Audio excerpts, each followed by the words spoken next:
Assalamualaikum warahmatullahi wabarakatuh. Perkenalkan, nama saya Intan Prasetyowati dari kelas 001 PPKE 03. Hari ini saya mendapatkan tugas dari mata kuliah Psikologi Pendidikan untuk menjelaskan tentang teori pemrosesan informasi. Baiklah, saya akan menjelaskan tentang teori pemrosesan informasi. Yang pertama tentang struktur memori. Struktur memori ini terbagi menjadi 3 bagian. Yang pertama adalah memori sensorik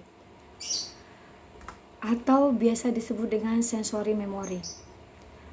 Di mana sensori memori adalah memori yang menyimpan informasi dari indera mata atau telinga dan sebagainya untuk waktu yang sangat singkat, hanya beberapa detik.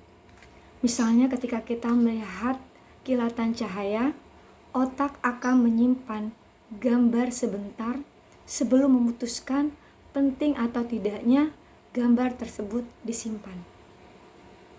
Yang kedua ada memori kerja atau working memory atau bisa juga disebut dengan short term memory. Short term memory adalah memori yang mengolah informasi sementara.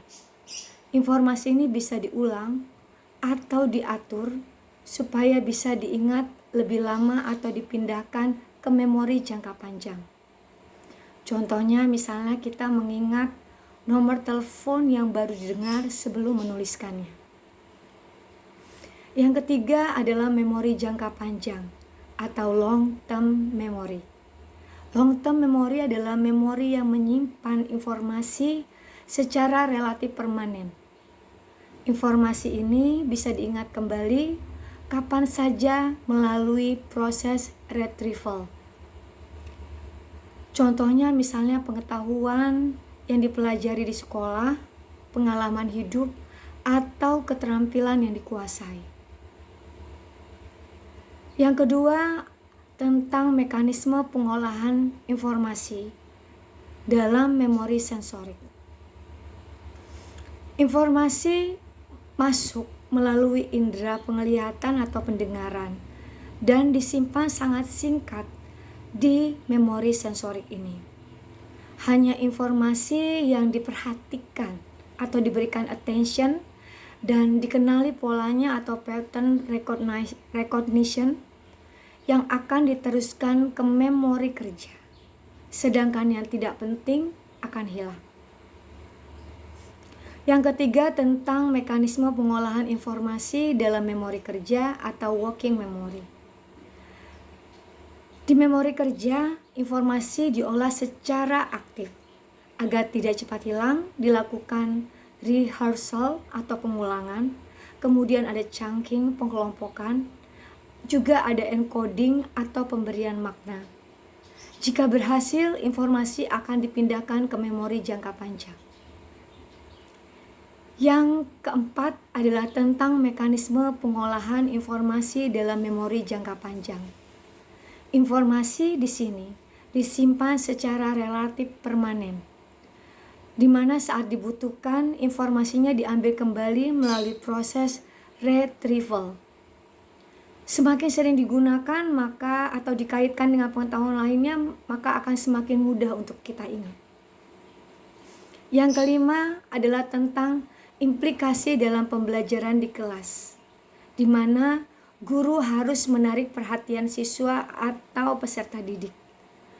Bagaimana caranya untuk menarik perhatian siswa? Yang pertama itu ada dengan menggunakan media-media yang menarik.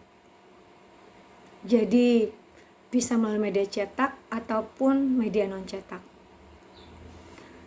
Selanjutnya, yang kedua adalah memberikan pengulangan atau latihan-latihan kepada siswa. Yang ketiga, mengaitkan materi baru dengan pengetahuan yang lama. Jadi kita mengulang kembali atau mengingatkan kembali materi yang telah lalu sebelum kita beranjak ke materi baru. Yang keempat adalah menggunakan metode aktif. Di sini metode aktif yang kita gunakan bisa dengan menggunakan diskusi atau praktek langsung. Dan yang terakhir yaitu menyajikan informasi secara bertahap agar mudah dipahami. Demikianlah implementasi dalam pembelajaran di kelas dan juga teori pemrosesan informasi serta mekanismenya. Semoga apa yang saya jelaskan di sini dapat membantu lebih memahami tentang teori pemrosesan informasi. Terima kasih sebelumnya. Wassalamualaikum warahmatullahi wabarakatuh.